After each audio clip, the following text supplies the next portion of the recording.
Paul Biya pourra-t-il prendre en compte les aspirations des Camerounais dans le choix des ministres qui formeront le prochain gouvernement, toujours attendu depuis sa prestation de serment le 6 novembre dernier?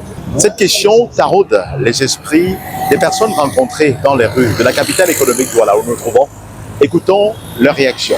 S'agissant de la formation d'un nouveau gouvernement, nous pensons, comme je dis, c'est mis pour les jeunes, qu'il serait idoine que l'on cesse de fonctionner avec tous ces vieux, que le président actuel prenne en considération les problèmes réels des jeunes et non ceux qui lui sont transmis par des faux rapports ou bien des rapports montés par ses proches collaborateurs qui aimeraient dans le fond toujours rester au pouvoir. Qu'il essaye par je ne sais quel moyen de vraiment descendre sur le terrain et de prendre en considération réellement ce qu'on vit actuellement, ce que nous les jeunes vivons, ce que la population en général vit. Et en fonction de ça, nommer des gens non plus par privilège ou bien par reconnaissance de quoi que ce soit, mais plutôt par compétence. Que ce soit en fonction des compétences des uns et des autres, en fonction des compétences techniques. On ne saurait par exemple comprendre comment est-ce que l'on pourrait retrouver à la tête des ministères techniques des gens qui ne sont pas liés à ce domaine-là, juste parce que c'est mon frère du village ou autre chose. Non. Il faudrait que l'on revoie en fond et que l'on comprenne effectivement qu'il y a énormément d'attentes de la part des jeunes dans ce gouvernement-là, que ce soit plus les jeunes qui soient mis en avant.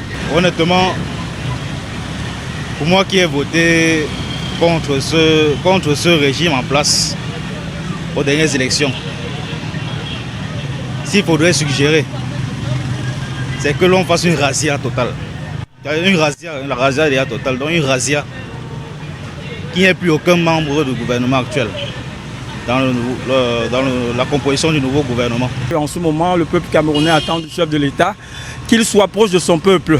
Et le gouvernement qui peut être, c'est celui qui connaît les réalités du peuple camerounais et qui peut transmettre fidèlement les réalités du peuple camerounais pour que le chef de l'État puisse connaître comment apporter des solutions pour résoudre les problèmes du quotidien de son peuple. Et cela va permettre certainement une sortie qui se fera de façon heureuse pour lui, pour qu'enfin on voit un chef de l'État qui a travaillé et pour une fois qui a accordé une certaine importance, une écoute attentive en connaissant les problèmes de son peuple et de lui trouver des solutions.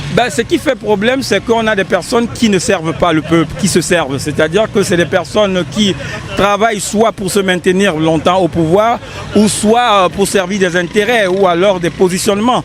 Et lorsqu'on sait que c'est le peuple qui donne le pouvoir au chef de l'État, les ministres, là, quand on parle de ministres, c'est des gens qui ont vocation à accompagner la vision du chef de l'État.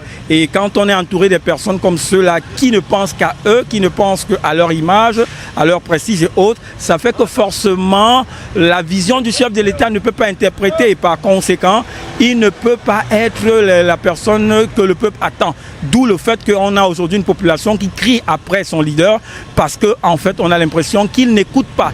Et l'écoute c'est quoi? C'est ces personnes qui sont à côté qui devraient faire le job et qui ne le font pas. Moi je souhaite qu'ils mettent des gens qu'il faut à leur place. Vous voulez dire quoi? Que ceux qui sont là ne sont pas à leur place? Non, ils sont à leur place, bien sûr, mais tu sais, comme le chef de l'État n'est pas quelqu'un du terrain, il ne descend pas sur le terrain. Donc moi je dirais que s'il met des nouvelles personnes, qu'ils sachent qui mettre, hein, et qu'ils fassent normalement leur travail. Il faut changer juste quelques personnes. Quelques personnes. C'est tout. Donc vous trouvez que la majorité des membres du gouvernement actuel font un bon travail? Oui, ils font leur travail, mais je dis que le chef d'État essaie de revoir un peu ce qu'il faut faire. Oui, mais est-ce que le fait pour ces ministres-là, pour la plupart d'avoir mis tellement longtemps à leur poste, là ne fait pas problème? Est-ce qu'il ne faudrait peut-être pas revoir cette longévité des membres du gouvernement au pouvoir? Oui, la longévité, quant à moi, ça ne me gêne même pas trop. Mais le problème, c'est qu'ils doivent faire leur travail. Surtout comme le ministre des machins, comment on appelle ça, le ministre des commerces. Il faut descendre sur le terrain par rapport à la flambée des prix dans les marchés. Vous voyez, maintenant, tout le monde, il y a un laisser-aller. Chacun vend comme il veut et ils font ce qu'il veut. Et la population souffre pour ça, énormément. Et la situation dans laquelle nous trouvons au Cameroun. On a les gens qui sont les médecins qui deviennent les ministres de Finances. On a les gens qui sont peut-être les financiers qui deviennent les ministres de la Santé. Donc il y a les problèmes de structural dans l'État, dans le gouvernement du Cameroun. Il faut que pendant le remaniement, il faut regarder cet aspect. Beaucoup a été fait par le ministre des Finances, par exemple. Je suis contribuable. Le ministre des Finances, c'est quelqu'un qui est à sa place. Il a fait les rénovations au niveau des impôts. On paye les impôts directement, pas dans le compte de receveur. Le compte de receveur vit directement au trésor. Moi, quand je paie les impôts, je suis sûr que moi je suis en train de contribuer directement au Cameroun. Mais auparavant, les citoyens déclaraient, les agents des impôts déclaraient les impôts. Ils prenaient un parti pour mettre dans leur poche avant de déclarer encore le montant qui est bon. Donc il faut prendre l'exemple sur le ministre des Finances. Le pays ici peut changer dans l'avenir. Au niveau de remaniement total, dans la réalité, c'est très difficile dans le contexte du Cameroun. Le Cameroun a les ministres qui sont les politiciens en même temps. C'est difficile, on peut seulement souhaiter, mais c'est impossible de faire un remaniement comme on faisait à l'époque. À l'heure actuelle, les ministres sont les politiciens. Donc pour enlever un ministre et envoyer à gauche et à droite, c'est très difficile avec le contexte du Cameroun. Donc on peut seulement souhaiter et qu'on change les gens. Mais moi personnellement, je ne suis pas pour le changement des noms, le changement des gens dans les places et tout comme ça.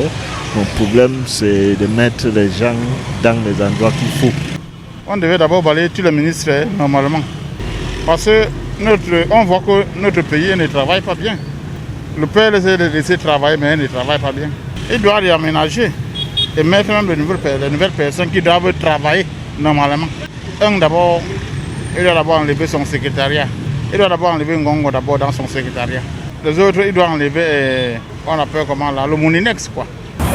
Notons qu'en dépit des réactions des uns des autres rencontrés dans les rues, cette importante décision relève des prérogatives du chef de l'État qui prendra en son âme et conscience cette décision. C'est vrai que beaucoup espèrent que le chef de l'État procédera à un remaniement gouvernemental pour pouvoir désigner de nouvelles personnes à la tête de ces différents ministères. C'est d'ici que prend fin cet autre micro-trottoir réalisé dans les rues de Douala. Je suis Thierry Katé, journaliste reporter d'Images pour le compte d'Écho 237.